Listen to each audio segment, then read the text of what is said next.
Alright. Hopefully my video doesn't cut off again. I've been having problems. This is a part 2 to my Truglo review. I was talking about the scope mount. The scope mount here is pretty heavy, I think. But what Truglo did do, they did do right. It's tough, from what I can tell. It's not QD. It's heavy and chunky. And you can look at the way it's built. It's pretty thick. There's a little bit of cutout through the CNC, but not much. And in my estimation, this thing probably weighs close to 8 ounces. This mount here. That's pretty heavy for a scope mount. And I do like Truglo put a nice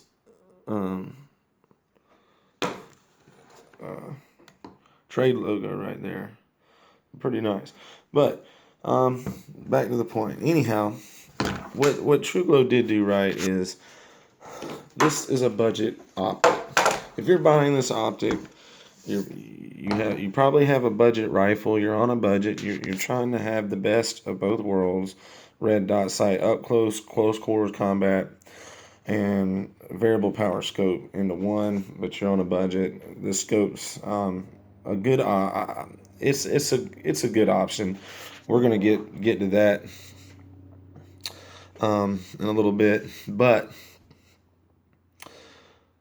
they built this scope mount higher than most scope mounts, and if you look, that's a regular M-bus flip-up rear sight, and I would say that's about 3/8 of an inch clearance there, and it doesn't totally clear your front post sight in first power. As a matter of fact, I'll try and get you guys a view of,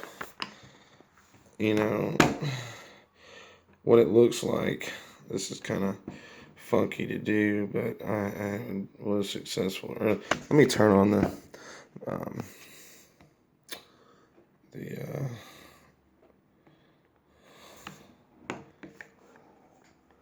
I'm gonna turn on the illumination for you guys. Okay, not too bright. All right, let's see here.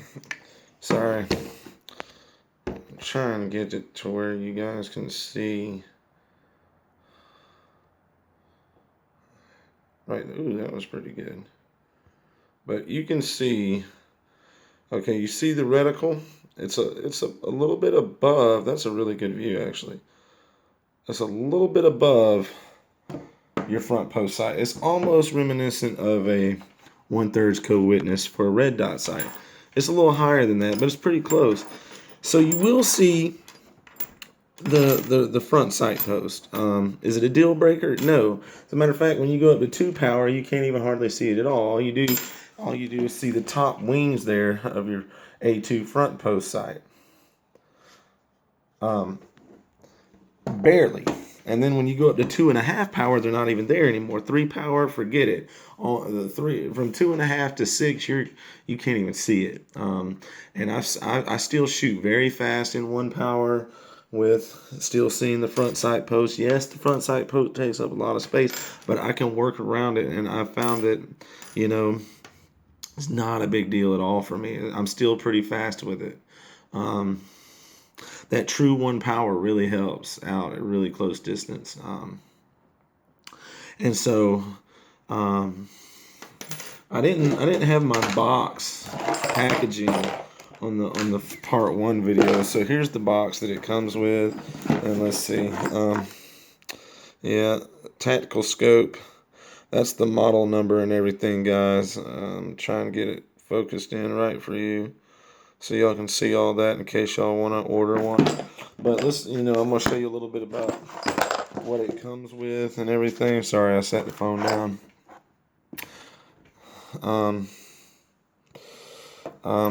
That's just the box. Okay, it come with a factory booklet.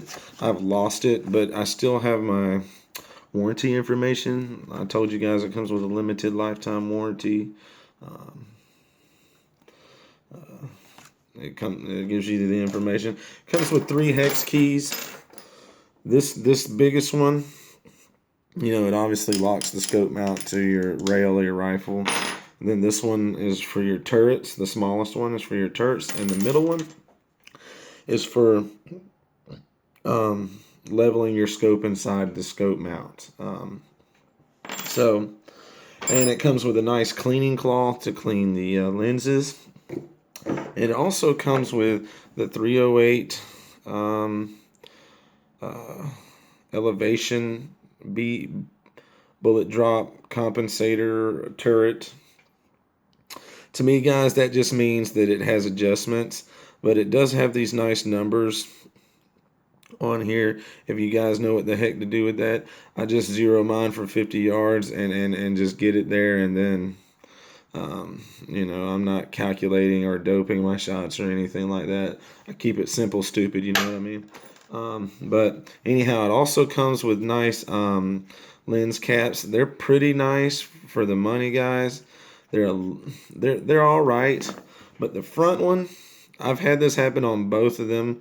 The pin come out, and so now when you take the hang on, so now when you put it on the rifle, let's see. I'm gonna put it on the rifle, guys. I got my hand on the lens. Put it on the rifle. The pin's out, so it just kind of flops off. But it's still something good to take to the range in case it's kind of wet and rainy out.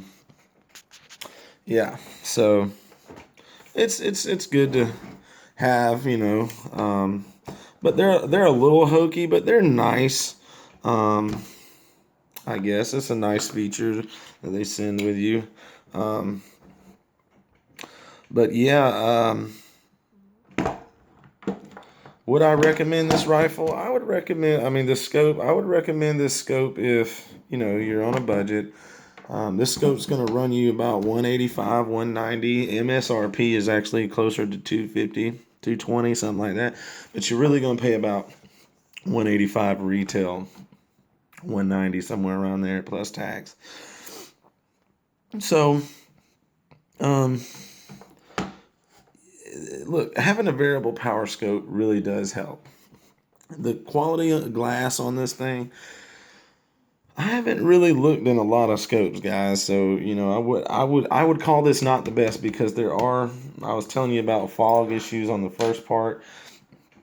There are some, like what I've noticed, if you keep the gun in a cold room, air conditioned, and then you take it outside, it immediately fogs up. So it's definitely not fog proof. Is it waterproof? I haven't submerged it, so I've had it in some light rain and stuff like that. It did fine. And so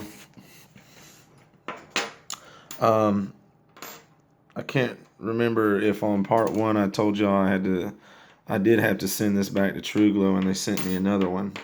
But let's flip it over and talk about the battery life and the type of battery the illumination takes. So you got this nice illumination cap, and I'm not going to take the battery out because I have another one, but it is your CR 2032 3-volt battery. I haven't had to replace this one, and I've had this back from Truglo for like a little over 2 months, but I don't leave it on because if I gotta run through my house, dude, it's not like a red dot. It doesn't have to stay on. With my white light, Surefire ProTac 2, 625 lumens, dude, I light up the whole house with this thing, and so I don't even need illumination. The reticle is just fine for me. As a matter of fact, I have found that for this budget scope, it has two different colors of illumination, red and green, and it does kind of wash out in extreme sunlight, even at its brightest, and it kind of washes out a little bit. You can see it, but it's not like I'm sure some of your higher end optics, like shoot, I don't know, there's a bunch of them, but it's a decent scope for the money. The glass is pretty good for the money. You're not going to get the world for everything, but it has its hiccups. Um, but I think for the money, the scope, it definitely, I think it reaches out to the crowd that is still running the A2 front sight, the budget guys, because let's face it, really mostly budget guys are running the A2 front sight. Everybody's free floating their hand guards and putting on flip up front sights. I mean, that's just what everybody's doing. So who can blame them? But I just don't have $1,200 to put on a rifle. And to be honest, guys, Smith and Wesson will replace this barrel if it goes bad. But if you go to free floating the handguard and putting on a different um, gas block and all that, well, you're voiding your warranty. So you can take those chances if you want to. But Smith and Wesson will replace this barrel. Smith and Wesson has an outstanding warranty on their gun. But if you go and start changing the mechanics of the gun, well, guess what? They're not liable anymore. So, I'm not going to spend money just to spend more money. They're going to replace the barrel for me if I have to. So I'm going to leave the A2 front sight on there, guys.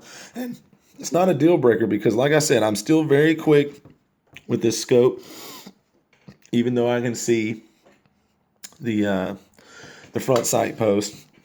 I don't see that it's being a deal. It's a deal breaker. Look, guys, I know there's a lot of camera movement. I'm gonna try and get that sorted out for my next video.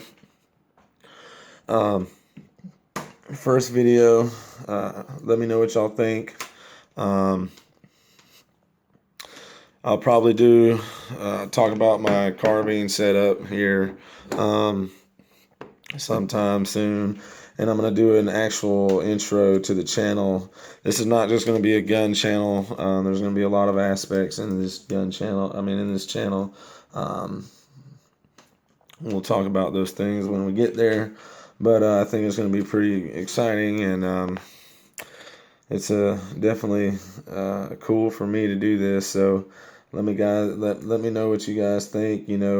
Critique me a little bit. Like I said, you guys looking for a budget scope, I would say go ahead and pull the trigger on this. Why not? They got a warranty on it. They will replace it. I haven't had any problems with the second one, guys. So, I mean, hey. And then there's primary arms out there. There's Bushnell optics. I mean, there are some budget options out there. These variable power 1 to 6 scopes are starting to come down to real world prices. So, hey, I mean they're a good option, and I think it's great. Even at 200 yards with a red dot, it's a pretty difficult shot. To put a nice grouping down, it's going to be difficult. You can make more accurate shots at long distance. Why not? And you got the benefits of CQB with the 1 power. So, hey, man, it adds a little weight to your gun. But I think if you set the gun up right, and don't put a bunch of unneeded crap on there, you're still going to have a pretty light gun. You're going to be coming in under 308 weight. You know what I mean? AK weight, I bet this gun probably weighs 8.5 pounds with the scope, the flashlight, the sling on it. That's all I put. I'm not putting a VG on there, anything like that. But that's a topic for another discussion, guys. I'm going to get out of here. I'm signing out. Let me know what you guys think.